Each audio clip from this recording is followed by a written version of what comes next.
Bonjour à tous, je vous souhaite la bienvenue sur cette chaîne YouTube dédiée au métier de chargé d'études courant fort, courant faible dans le bâtiment. J'espère que vous allez bien. Je reviens aujourd'hui avec une nouvelle vidéo dédiée au raccordement électrique individuel. Cette vidéo s'inscrit dans une série de vidéos sur la thématique du branchement électrique individuel.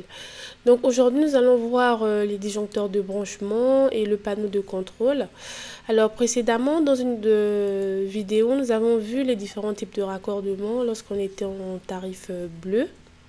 Alors, si ces termes ne vous parlent pas, je vous invite à regarder des vidéos dédiées à ce thème-là. Donc, c'était la vidéo numéro 2 sur le raccordement.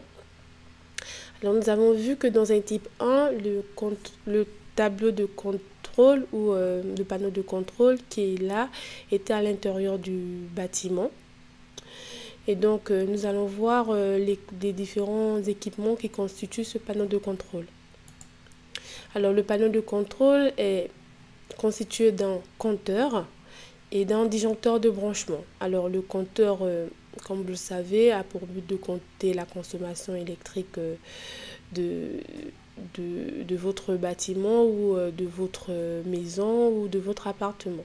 Alors, en France, on utilise le compteur intelligent Linky qui permet automatiquement d'envoyer les consommations électriques auprès de votre fournisseur d'électricité qui est en France généralement Enedis. Et donc, après ce compteur, nous avons notre disjoncteur de branchement qui a pour but de protéger votre installation électrique. Donc, ce disjoncteur-là protège le matériel et les personnes également qui sont dans votre maison ou dans votre appartement. Alors, en France, généralement, dans les maisons ou dans même les appartements, le disjoncteur généralement utilisé, c'est celui de chez Legrand. Je vous ai mis la référence ici, le 40 000 lorsqu'on est en monophasé et le 401 013 lorsqu'on est en triphasé. Là, bien évidemment, c'est lorsqu'on est en tarif bleu. Et lorsqu'on est en tarif jaune, donc supérieur à 36 kVA, on passe sur un autre type de disjoncteur, sur une autre gamme, on va dire. Là, je vous ai mis des exemples de disjoncteurs de chez Legrand, mais on en a chez Schneider.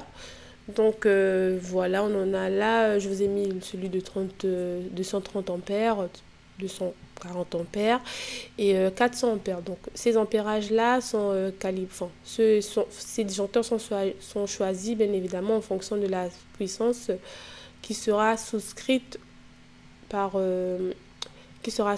donc les besoins de votre en électricité de votre bâtiment. Donc ça dépendra de cette puissance-là.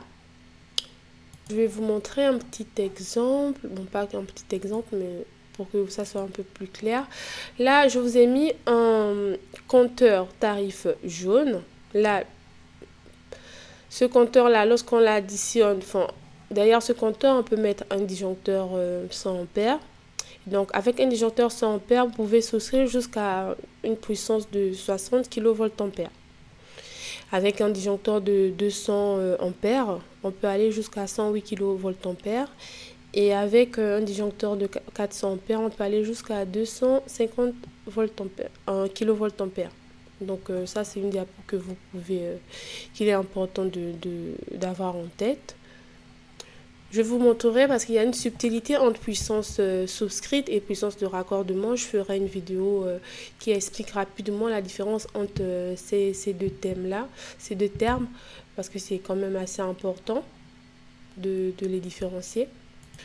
Donc, nous sommes arrivés au terme de cette vidéo. Alors, pour rappel, le but de cette vidéo, c'était de vous présenter les différents équipements qui constituent un panneau de comptage. Donc là, un petit récapitulatif. On a un panneau de comptage tarif bleu avec un compteur tarif bleu ici et un disjoncteur de branchement. Par ici en jaune, on a un compteur tarif jaune avec ici à côté le disjoncteur de branchement qui est sur le côté à droite. Et ici on a un tarif vert, mais le disjoncteur, ce sont les cellules. Voilà, donc là on a un compteur tarif vert Donc, je voulais simplement vous indiquer, vous montrer que on avait différents types de disjoncteurs de branchement, enfin différents ampérages, et il fallait les choisir en fonction des puissances qui seront souscrits, entre guillemets, par accordé, mais souscrits par vous, ou par qui seront demandés. Donc voilà. Je vous montrerai, enfin je vous ferai, c'est quand même assez important de dissocier puissance de raccordement de la puissance souscrite. Donc la prochaine vidéo vous parlera de ces deux thèmes. J'espère que cette vidéo a été instructive et que je ne vous ai pas trop perdu. Donc je vous retrouve dans la prochaine vidéo. À très bientôt, au revoir. Et aussi, je n'oublie pas, n'oubliez pas de vous abonner et surtout de mettre vos remarques en commentaire ou même vos questions. C'est toujours un plaisir de vous lire et d'échanger avec vous. Donc je vous dis à très vite. Au revoir.